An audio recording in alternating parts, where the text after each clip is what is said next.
बीवी हो तो ऐसी।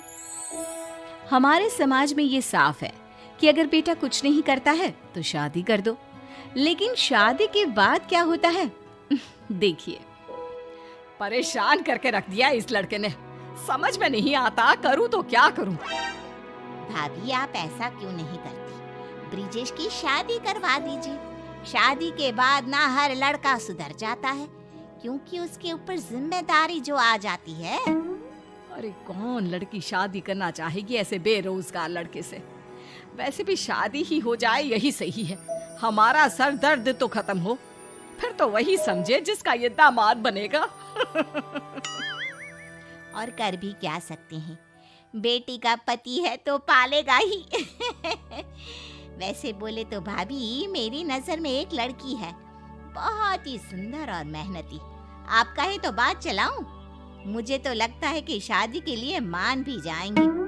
अरे नेकी और पूछ पूछ, ठीक है बात कर लो एक बार, हो जाए तो हम भी गंगा नहा ले, वरना तो इसकी शक्ल देखने का मन नहीं करता। ऐसे ही बुआ ब्रिजेश की शादी की बात चलाती है और लक्ष्मी के घर वाले मान भी जाते हैं। कुछ ही दिनों बाद लक्ष्मी की शादी हो जाती है ब्रिजेश के साथ। शादी के बाद, माँ जी ये मार्केट से कुछ सामान लाना था।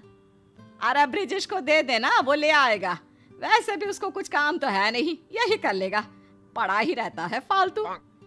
माँ जी लेकिन इनको पता भी होगा, कहीं कुछ गलत चीज ले आए तो। अरे फिक्र मत कर, कुछ गलत नहीं लाएगा। भाभी इस बेरोजगार को ऐसी चीजों का काफी एक्सपीरियंस है, और वैसे भी आप खुद ही सोच लो, नौकरी तो करता नहीं, घर पर बैठकर क्या करेगा, इसलिए मम्मी इसे ऐसे काम करने को दे देती है। अब जो आदमी नौकरी नहीं करेगा उसको घर के काम ही तो करने पड़ेंगे ना। लक्ष्मी को ये सब सुनकर बुरा लगता है। अगले दिन, आपके घर वाले बाहर वाले, इनकी बात सुननी आपको अच्छी लगती है क्या? आप कोई नौकरी क्यों नहीं करते? नौकरी तो मैं भी करना चाहता हूँ, लेकिन मैं अपना ही कोई छोटा सा बिजनेस शुरू करना चाहता हूँ, और माँ इसके लिए तैयार नहीं होती, कहती है बहुत पैसा खर्च होगा, क्या पता चले ना चले। आप लोगों ने तो कोशिश करने से पहले ही हार मान ली। अगर आपको अपना ही कोई बिजनेस शुरू करना है तो मैं आपकी मदद करूंगी। क्या सच्ची में? लेकिन कैसे?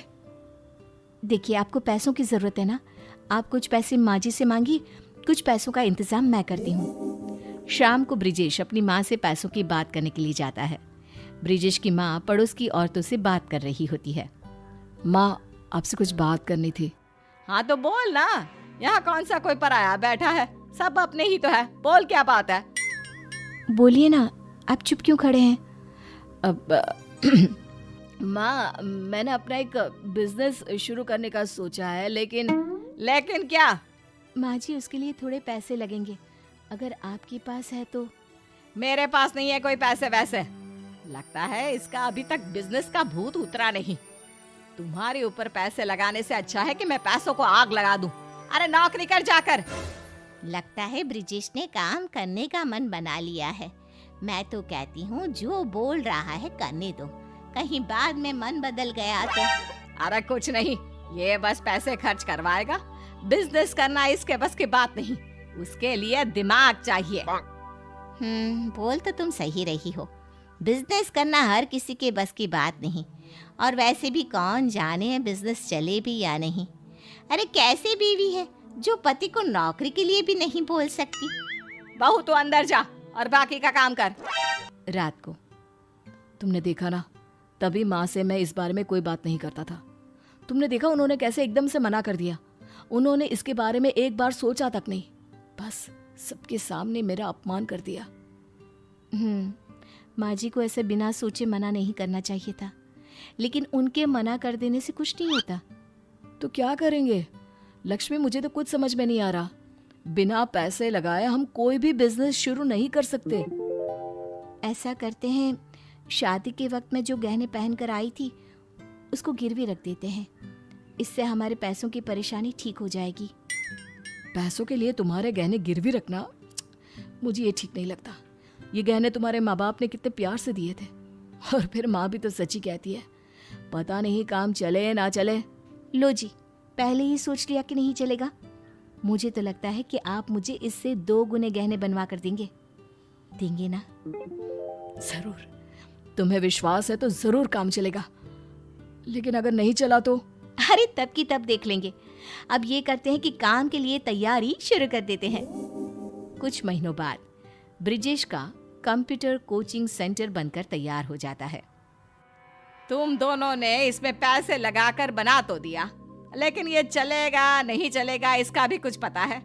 अगर ना चले तो रोना धोना मेरे सामने ना करना। बहू तू तो समझदार थी, ऐसा काम करेगी मैंने सोचा नहीं था। तेरे गहने पर मेरी नजर थी कि मेरी बेटी के काम आएंगे, लेकिन तू। अरे रहने देना माँ, पैसों से सिर्फ सामान आता है। अब भाई तुम अपने स्टूडेंट्स भी भाभी के पैसों से खरीद के लाना। पता नहीं खोटे सिक्के पर कोई भरोसा करेगा भी या नहीं। माँ जी और मेरी प्यारी ननद, जब हम दोनों मिलकर इतना कुछ कर सकते हैं तो मुझे ये भी यकीन है कि हमारा कोचिंग सेंटर भी अच्छे से चलेगा। और नहीं चला तो आप लोगों का तो वैसे भी कुछ नहीं जाएगा। हाँ माँ, मैं इस कोचिंग सेंटर को खूब अच्छे से चलाऊंगा। मैं लक्ष्मी की उम्मीदों पर खरा उतरने की पूरी कोशिश करूंगा। अरे देखते हैं लक्ष्मी सच में तेरी जिंदगी की लक्ष्मी है या सिर्फ नाम की। इतने में आस पड़ोस की कुछ औरतें आती हैं। बधाई हो ब्रिजेश की माँ, आपके बेटे ने कोचिंग सेंटर खोल दिया। इस सेंटर को देख मेरा बेटा भी यहाँ आने की जिद कर रहा है। कहता है मुझे भी कंप्यूटर सीखना है। अब कोचिंग यहाँ खुलने से मैं निश्चिंत हूँ, उसे कंप्यूटर सीखने कहीं दूर नहीं जाना होगा। अरे ये तो बहुत अच्छा है। खुलने से पहले ही बच्चे आना शुरू हो गए। छोटू से कहना अपने साथ अपने दोस्तों को भी ले आए। हाँ हाँ क्यों नहीं, उसने अपने दोस्तों को भी बता रखा है। तो आप छोटू को परसों से भेज देना, परसों से कोचिंग सेंटर खुल जाएगा। 1 महीने बाद माँ देखो, मैं अपनी पहली कमाई से आपके लिए ये साड़ी लाया हूँ, और ये तुम्हारे लिए लक्ष्मी। और वो कहाँ है? इसका सामान मैं उसके कमरे में रख कर आता हूँ। माँ जी देखिए, आज ये कितने खुश लग रहे हैं। इतना खुश आज से पहले मैंने उन्हें कभी नहीं देखा। हाँ, नया नया शौक है। खुश क्या दिखेगा जब सारा दिन सोता रहता था। पता नहीं तेरे बाप ने क्या देखा, पर हमें क्या। मेरे पापा ने इनकी डिग्री और ये देखा कि इन्होंने पढ़ाई के लिए कभी आप लोगों से पैसे नहीं लिए। देश की सबसे अच्छे कॉलेज से स्कॉलरशिप से पढ़ाई की। माँ जी ये नौकरी नहीं करना चाहते थे, ये तो आप भी जानती थी। शादी से पहले ही मुझे इन्होंने सब कुछ बता दिया था और मुझे इन पर विश्वास था। हाँ माँ, लक्ष्मी के विश्वास ने ही मुझे फिर से खड़ा किया, वरना मैं तो कुछ नहीं था। मैं तो कहता हूँ कि बीवी हो तो लक्ष्मी जैसी।